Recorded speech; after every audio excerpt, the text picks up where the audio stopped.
नमस्कार, I am Shivani Singh. So friends, कैसे हैं आप सभी? मस्त होंगे होता है यहाँ पे। और डियर फ्रेंड्स, जैसा आपको पता है कि हम कंटिन्यू प्रिपरेशन कर रहे हैं स्पेशल सीटेट फरवरी एग्ज़ाम 2026 की, ठीक है ना। और आपको पता है कि मैं यहाँ पे सीडीपी में, ठीक है ना, मैं आपको यहाँ पे सीडीपी का कंसेप्ट और यहाँ पे मैं आपको प्रीवियस क्वेश्चंस भी करा रही हूँ, दोनों चीज़ें, ठीक है। तो क्लियरली अगर हम बात करते हैं फ्रेंड्स, यहाँ पे आज का जो सेशन है सीडीपी का, ठीक है, वो हमारा चैप्टर है यहाँ पे 4, जिसमें हम करेंगे आज अधिगम के बारे में समझेंगे। लर्निंग किसे कहते हैं, अधिगम किसे कहते हैं, ओके। बहुत ही इंपॉर्टेंट सेशन है और मैंने आपसे वादा किया था कि मैं आपको थ्योरी क्लास भी कराऊंगी, जिससे कि आपको चीज़ें समझ आए, तभी तो आप सारे क्वेश्चन सही कर पाएंगे जब आपका कंसेप्ट क्लियर होगा। अगर कंसेप्ट क्लियर नहीं होगा तो बताइए आप कैसे चीज़ें क्लियर कर पाएंगे, कैसे आप एग्जाम्स को अच्छे से क्वालिफाई कर पाएंगे। नहीं ना, फिर तुक्का लगाएंगे और फिर नहीं होगा, ठीक है। आज हम पढ़ेंगे अधिगम, लर्निंग। देखो, अधिगम लर्निंग किसे कहते हैं? सीखना, वही जो आज हम सीखने वाले हैं, क्लास में सीखने वाले, सिखाना, सीखना, ये हमारा लर्निंग प्रोसेस कहलाता है, ठीक है ना। अधिगम, अधिगम जन्म से लेकर मृत्यु, बिल्कुल जन्म से लेकर मृत्यु तक चलने वाली प्रक्रिया है, सही बात है। क्योंकि अधिगम आपने देखा है कि जब आप जन्म हो जाता है तब आप कुछ ना कुछ अपने इन्वायरमेंट में लास्ट तक, जब तक डेथ नहीं हो जाती, सीखते ही रहते हैं, ठीक है। वो हम किसी भी एज में हैं। व्यक्ति प्रत्येक परिस्थिति से सीखता है और अपने व्यवहार में परिवर्तन करता है, यही सीखना है। इसलिए हम कह सकते हैं परिस्थिति के अनुसार अपने व्यवहार में परिवर्तन करना ही क्या है, सीखना है। देखो, आप सीटेट के एग्जाम देंगे, आप सीटेट का एग्जाम देंगे तो सीटेट के एग्जाम्स के लिए आप सीडीपी पढ़ रहे हैं, ईवीएस पढ़ रहे हैं, हिंदी। अब सीडीपी में आप जो पढ़ रहे हैं, ईवीएस जो पढ़ रहे हैं, मैथ्स पढ़ रहे हैं, आप जो भी सीख रहे हैं, तो आपके व्यवहार में परिवर्तन हो रहा है कि नहीं। और आप सीखना भी चाहते हो, आपके व्यवहार में भी परिवर्तन आता है जब आप पढ़ते हैं, बिल्कुल आता है। आपको बहुत नॉलेज होती है ना, अलग अलग तरह की चीज़ें आप सीखते हैं, ओके। तो यही है कि हर परिस्थिति के अनुसार हम किस तरह हमारे अंदर चेंज होते हैं, परिवर्तन होते हैं, यही सीखना कहलाता है। चलो, अब देखो, सीखना एक इंपॉर्टेंट पॉइंट्स के थ्रू हम समझेंगे क्या क्या प्रोसेस है। सीखना अनुकूलन की प्रक्रिया है। क्या है? सीखना अनुकूलन की प्रक्रिया है। अभी देखो, हम जो भी चीज़ सीखने वाले हैं, हर चीज़ में हम अनुकूलन करना भाई ढलना आना चाहिए। अगर आप अपने समाज में रहते हैं, समाज में भी निरंतर हम जो है आपस में कुछ ना कुछ सीखते रहते हैं, तो भैया समाज के लोगों के साथ में रह रहे हैं तो उनके साथ कैसे अनुकूलन में रहना है, कैसे अनुकूलन बनाना है, कैसे समायोजन होना है, सारी चीज़ें। सीखना सार्वभौमिक प्रक्रिया है। सार्वभौमिक प्रक्रिया का मतलब ये होता है कि आप हर जगह सीख सकते हैं। कहाँ पर? आप हर जगह सीख सकते हैं, ठीक है। जैसे फॉर एग्जांपल हम बात करते हैं कि आप अपने फोन से सीख सकते हैं, है ना। आप फ़ोन से सीखते हैं, आप यूट्यूब से सीखते हैं, आप लैपटॉप से सीखते हैं, या फिर आप अपने घर पे अपने पेरेंट्स के साथ सीखते हैं, अपने समाज में सीखते हैं, अपने दोस्तों के साथ सीखते हैं। आप अलग अलग स्टेज पर, ठीक है ना, अलग अलग जगह पर आप सीखते हैं। तो ये एक सार्वभौमिक प्रक्रिया है। सीखना व्यवहार में परिवर्तन है। सीखना क्या है? व्यवहार में परिवर्तन है। जैसा मैंने कहा कि आप यहाँ पे सीडीपी पढ़ रहे हैं, सीडीपी आप यहाँ पे पढ़ रहे हैं, सीडीपी, ठीक है ना। और जो भी चीज़, मानो कोई सा भी सब्जेक्ट्स आप डेली पढ़ रहे हैं, तो आपके अंदर जब नॉलेज ज़्यादा हो रही है, तो आप बताइए आपके व्यवहार में चेंज होगा कि नहीं होगा? बिल्कुल ऑब्वियसली चेंज होगा व्यवहार में। सीखना एक मानसिक प्रक्रिया है। अब जो भी हम सारी चीज़ें सीखेंगे, किससे सीखेंगे भैया? दिमाग से ही तो सीखेंगे। तो मानसिक प्रोसेस ही तो होगा। क्या होगा हमारा यहाँ पे? मानसिक, यानी कि मस्तिष्क, दिमाग, ठीक है ना। अब कुछ भी सीख लो, सारी चीज़ में भैया दिमाग ही लगने वाला है ना। अगर दिमाग नहीं होगा, भेजा ही नहीं होगा, तो क्या खाक सीख पाएंगे? नहीं ना। तो यही तो कह रहे हैं कि सीखना एक क्या है? मानसिक प्रक्रिया है। सही बात है, ठीक है ना। सारे पॉइंट्स क्लियर हो गए हैं। चलो, अभी हम बात करते हैं स्कूल में अधिगम में परिवेश से सहभागिता द्वारा कौशलों और ज्ञान का अर्जन पर अधिक बल देना चाहिए। स्कूल में अधिगम में परिवेश से सहभागिता द्वारा कौशलों और ज्ञान का अर्जन पर अधिक बल देना चाहिए। सार्थक अधिगम सार्थक शिक्षा में एक समस्या पर वैदिक तरीकों से विचार करने के लिए प्रोत्साहित करना। देखो, सार्थक अधिगम हम किसे कहते हैं? सार्थक अधिगम का मतलब होता है कि आप जो भी पढ़ रहे हैं, आप जो भी पढ़ रहे हैं आपको उसका अर्थ समझ में आना चाहिए। अगर हम यहाँ पे अधिगम का चैप्टर पढ़ रहे हैं तो अधिगम क्या होता है, किसे कहते हैं, ये चीज़ें आपको समझ आनी चाहिए, इसका अर्थ आपको समझ आना चाहिए। ठीक है, तो सार्थक अधिगम का मतलब वही होता है, हम जो कुछ भी सीख रहे हैं अपने जीवन में हमें वो चीज़ें समझ आनी चाहिए, हमें उसका अर्थ पता चलना चाहिए। अगर हम इंग्लिश का चैप्टर पढ़ रहे हैं यहाँ पर तो हमें उसके एक एक पॉइंट्स, उसका अनुवाद, हिंदी अनुवाद क्या कहना चाहता है, सारी चीज़ समझ आनी चाहिए, तो हमारा सीखना सार्थक सीखना होगा। अधिगम अधिक सार्थक और प्रभावशाली होता है अगर वह मुख्यतः स्वनिर्देशित हो। कह रहा है कि आप तब सबसे बेहतर तरीके से सीख सकते हैं, तब वह अर्थपूर्ण होगा जब आप स्वनिर्देशित खुद आप सीखने के लिए तत्पर होंगे, खुद आप रुचि। अब देखो, आपको सीटेट का पेपर क्वालिफाई करना है ना, आपको सीडीपी की थ्योरी, कंसेप्ट, सारी चीज़ें पढ़नी है, तो आप क्लास देख रहे हैं, आप यूट्यूब पे आए हैं, आपको क्लास देखी मेरी, ठीक है, आप देख रहे हैं, किसी की भी क्लास देखें, आप पढ़ रहे हैं, तो आप क्या कर रहे हैं, खुद मोटिवेट हैं आप खुद, तभी तो आप यहाँ तक आए हैं और अपनी जो है यूट्यूब पर क्लासेस देख रहे हैं, कंसेप्ट समझ रहे हैं। ओके, अगर आप खुद ही मोटिवेट ना हो तो हम कितने भी वीडियो क्यों ना डालें, आप नहीं देखोगे, नहीं पढ़ोगे। ठीक है, नेक्स्ट है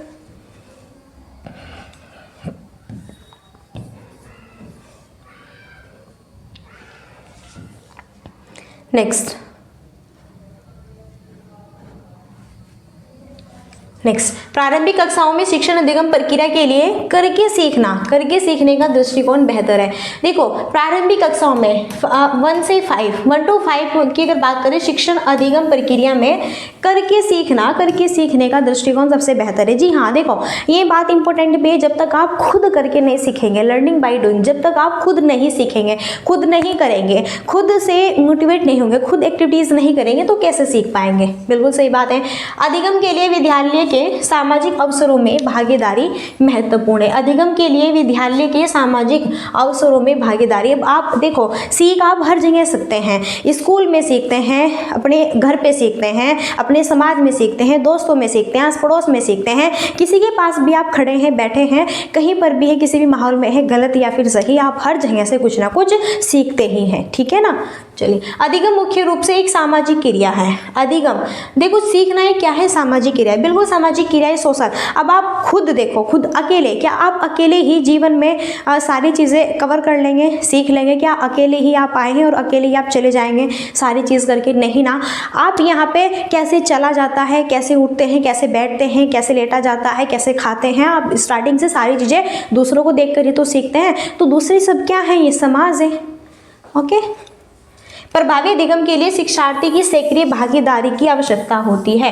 प्रभावी अधिगम के लिए शिक्षार्थी की सक्रिय, देखो, अगर आपको सीखना बहुत ही प्रभावपूर्ण बनाना है, अर्थपूर्ण बनाना है, बेहतर बनाना है, अच्छा बनाना है, तो उसके लिए आपको खुद यहाँ पर सक्रिय होना पड़ेगा, खुद एक्टिव होना पड़ेगा, खुद तत्पर होना पड़ेगा, तभी सीख पाएंगे। अगर आपको सीटेट क्वालिफाई करना है, उसके लिए मेहनत करनी होगी, कंसेप्ट समझना होगा, ओके, और यहाँ पर क्वेश्चन पेपर लगाने होंगे, प्रैक्टिस करनी होगी, दिन रात मेहनत करनी होगी, तभी क्वालिफाई कर पाएंगे। और वही चीज़ सीखने के लिए कह रहे हैं, जब तक खुद मोटिवेट नहीं होंगे, खुद एक्टिव नहीं होंगे, तब तक आप नहीं सीख पाएंगे। ठीक है ना। चलो, सार्थक अधिगम सार्थक शिक्षण में विश्लेषण, समालोचनात्मक सोच तथा समस्या समाधान, विश्लेषण, आलोचनात्मक सोच और समस्या समाधान की प्रक्रियाएं शामिल हैं। सार्थक अधिगम सार्थक शिक्षण में विश्लेषण, समालोचनात्मक, देखो सार्थक अधिगम मैंने बताया किसे कहते हैं। सार्थक अधिगम वो होता है जो भी हम सीख रहे हैं हमें उसका अर्थ पता होना चाहिए, बस। ठीक है, तो आप इसमें जो भी सीखेंगे, शिक्षण गतिविधि चल रही है, उसका विश्लेषण करना कि ये है क्या क्या टॉपिक है, किस टॉपिक पे बात कर रहे हैं, किस पे चर्चा कर रहे हैं। समालोचनात्मक, उसमें डिफरेंट चीज़ें आएंगी, उन पर आप सोच विचार विमर्श, समस्याएं भी होंगी पढ़ते हुए। ऐसा तो नहीं है कि आप जो भी पढ़ रहे हैं एक्यूरेट राइट ही पढ़ेंगे हमेशा, नहीं भाई, गलती भी होती हैं, सारी चीज़ें शामिल होती है। ओके, चलो अब हम पढ़ेंगे अधिगम वक्र के बारे में। देखो, जब अधिगम की मात्रा, प्रभाव, क्षमता आदि को किसी माध्यम, ग्राफ, आरेख आदि से प्रदर्शित किया जाता है तो वह अधिगम वक्र कहलाता है। इसमें अधिगम की न्यूनता, अधिकता या शून्य स्थिति व्यक्त की जाती है। अभी देखो, अधिगम एक लर्निंग प्रोसेस, यहाँ पे एक सिंपली आपका पॉइंट्स है, ठीक है, लेकिन इसमें बहुत सारे इंपॉर्टेंट पॉइंट्स भी होते हैं, जैसे कि अधिगम वक्र। एक आपका क्या होता है, ऋणात्मक अधिगम। क्या होता है आपका, ऋणात्मक अधिगम होता है ना, और आपका यहाँ पे धनात्मक अधिगम होता है, ठीक है, आपका यहाँ पे शून्य अधिगम होता है ना। तो ये हम जो है डिफरेंट अलग अलग तरीके से या फिर हम अधिगम वक्र के बारे में, जी हाँ देखो ये भी होते हैं आपके, ये होते हैं स्थानांतरण, ओके, और ये होते हैं अधिगम वक्र में कि आप नतोदर वक्र से सीख रहे हैं या फिर आप जो है सामान्य तरीके से, इस तरह से ये वक्र के टाइप होते हैं, ठीक है ना। तो अधिगम वक्र के 4 प्रकार होते हैं जो कि मैं आपको बताऊंगी बहुत अच्छे से, ठीक है। तो यहाँ पर देखो फ्रेंड्स, अधिगम वक्र के कितने प्रकार होते हैं, 4 प्रकार। सबसे पहले पढ़ेंगे हम सरल रेखीय वक्र, और ये सी-टेट में यहाँ से क्वेश्चंस आते हैं, ध्यान से देखना, ठीक है। तो सरल रेखीय वक्र किसे कहते हैं, इसमें सीखने की जो गति होती है एक समान होती है। देखो सरल रेखीय वक्र, सरल का मतलब क्या है, सिंपलिसिटी, ठीक है। तो इसमें सीखने की जो गति होती है एक समान होते हैं। मानो आज आपने 1 घंटे तक सीडीपी पढ़ी, बहुत अच्छी बात है, आज आपने 1 घंटे तक सीडीपी का एक चैप्टर क्लियर कर लिया, ओके। कल आपने 2 घंटे तक सीडीपी के 2 चैप्टर क्लियर कर लिए, परसों आपने 3 घंटे तक सीडीपी के 3 चैप्टर क्लियर कर लिए। तो ये सीखना एक समान गति से हुआ, ठीक है ना, कि आप 1 घंटा पढ़ रहे हैं, 2 घंटा पढ़ रहे हैं, 3 घंटा पढ़ रहे हैं, आपका एक चैप्टर कंप्लीट हुआ, सारी चीज़ें समझ आ गई, ये सीखना आपका क्या हुआ, सामान्य हुआ, ठीक है, सरल हुआ। यानी कि इसमें आप इस तरह सीखेंगे, इसका ग्राफ आपका बेहतर है। नेक्स्ट है उन्नतोदर वक्र। अब देखो उन्नतोदर वक्र किसे कहा जाता है, इसमें सीखने की गति शुरू में तेज होती है और उच्चतम बिंदु पर पहुंचने के बाद सीखने की गति धीमी हो जाती है। देखो शुरू में तो बहुत तेज होती है, लेकिन जैसे जैसे आगे बढ़ता है धीमा हो जाता है। उन्नतोदर वक्र देखो, कभी आपने ऐसा देखा होगा आपके स्कूल्स में आपके फ्रेंड्स लोग कि कुछ बहुत इंटेलिजेंट बनते हैं, है ना, कि स्टार्टिंग में तो बहुत इंटेलिजेंट होते हैं, हाँ भैया टॉप किया है उन्होंने तो ये किया है, लेकिन बाद में पता चला कि हम जो कम पढ़ने वाले थे हमारी जॉब भी लग गई, लेकिन भैया उनको अब तक जॉब भी नहीं मिली, ठीक है ना, वो भटक ही रहे हैं। तो ऐसे भी होते हैं, वो आपके उन्नतोदर वक्र में आते हैं कि पहले 12वीं तक तो अच्छे टॉप किया, बढ़िया, ठीक है, 90% जो है मार्क्स लेके आए हैं, लेकिन भैया जॉब अब तक नहीं लगी, नहीं एक भी पेपर क्लियर हो पाया, तो फिर क्या है, सीखना बाद में उनका धीमा हो गया, स्टार्टिंग में ज़्यादा था। तो ये होता है उन्नतोदर अधिगम वक्र, ठीक है। अब हम पढ़ेंगे नतोदर अधिगम वक्र के बारे में। इसमें शुरू में सीखने की गति धीमी हो जाती है, उसके बाद धीरे धीरे सीखने की गति तेज होना शुरू होती है और वह उच्चतम स्तर की ओर बढ़ती है। देखो भाई, अगर मैं आप बताओ आपके अंदर कौन सी अधिगम वक्र है, मेरे अंदर तो भैया नतोदर अधिगम वक्र था। स्टार्टिंग में हम बहुत कम पढ़ते थे, यानी कि मस्ती जो है खेलना कूदना यही रहता था, लेकिन अब देखो हम कितना पढ़ रहे हैं, कितना पढ़ा भी रहे हैं, ठीक है, नतोदर अधिगम वक्र। तो भाई मेरे अंदर तो ये देखो, कुछ बंदे ऐसे होते हैं कि स्टार्टिंग में धीमे होते हैं, है ना, स्टार्टिंग में ऐसे लगते हैं भाई ये कुछ नहीं कर पाएंगे, इनसे कुछ नहीं होगा, लेकिन बाद में पता चलता है वही इतिहास रचते हैं, ठीक है। तो यही बात है कि पहले तो सीखना धीमा था, लेकिन बाद में जैसे जैसे हम बढ़ते गए, तब देखो पहले तो सीखना धीमा था और फिर ग्राफ ऊपर चले गया, फिर भैया सीखना तेज हो गया। तो ये कहलाता है नतोदर अधिगम वक्र। दूसरा होता है मिश्रित अधिगम वक्र। मिश्रित, इसमें क्या होता है भैया, मिश्रित जो अधिगम वक्र होता है, इसमें ना जो प्रक्रिया होती है कभी कम कभी तेज, कभी कम कभी तेज, ये इस तरह की चलती है। इसमें शुरू में अधिगम की गति तेज और धीमी, अंत में अधिगम की गति तेज या फिर धीमी, दोनों तरह के हो सकते हैं। यह वक्र को उन्नतोदर और नतोदर अधिगम वक्र का मिला जुला रूप है। यानी कि कभी ऐसा होता है कि देखो मानो कि आज की बात करें, चलो आज तो मुझे बहुत ही एक्टिव था, बहुत ही मोटिवेट था, तो मैंने भैया यहाँ पे 6 घंटे पढ़ाई की। कल भैया कम हो गया, नेक्स्ट दिन आया तो भैया आज मेरे पे 2 घंटे पढ़ाई हो पाई, और भाई परसों तो 1 घंटे भी पढ़ाई नहीं हो पाई। तो कह रहे कि पहले सीखना तेज हुआ, फिर थोड़ा कम हुआ, देखो कितना धीमा हो गया, ठीक है ना। तो मिश्रित अधिगम वक्र कहलाता है। अब पढ़ेंगे हम अधिगम के पठार। देखो अधिगम पठार किसे कहते हैं, अधिगम पठार हम उसे कहते हैं, अधिगम पठार, इसमें सीखने की गति रुक जाती है, बिल्कुल जी हाँ, इसमें सीखने की गति रुक जाती है, यानी उसमें न तो उन्नति होती न ही अवनति। अधिगम का पठार में अधिगम की गति 0 होती है, यानी कि भैया आप कुछ नहीं सीखा आपने, बिल्कुल बुद्धू, ठीक है ना, जहाँ पर आपने कुछ व्यतिक सा भी ज्ञान नहीं लिया, ठीक है ना। चलिए अब हम देखेंगे स्थानांतरण के प्रकार। स्थानांतरण के प्रकार, ठीक है, स्थानांतरण के प्रकार 3 प्रकार के होते हैं। स्थानांतरण, अधिगम, स्थानांतरण, इसके हम प्रकार देखने वाले हैं। ये 3 प्रकार के होते हैं। पहला धनात्मक स्थानांतरण, ऋणात्मक और शून्य। आइए इसके बारे में देखते हैं।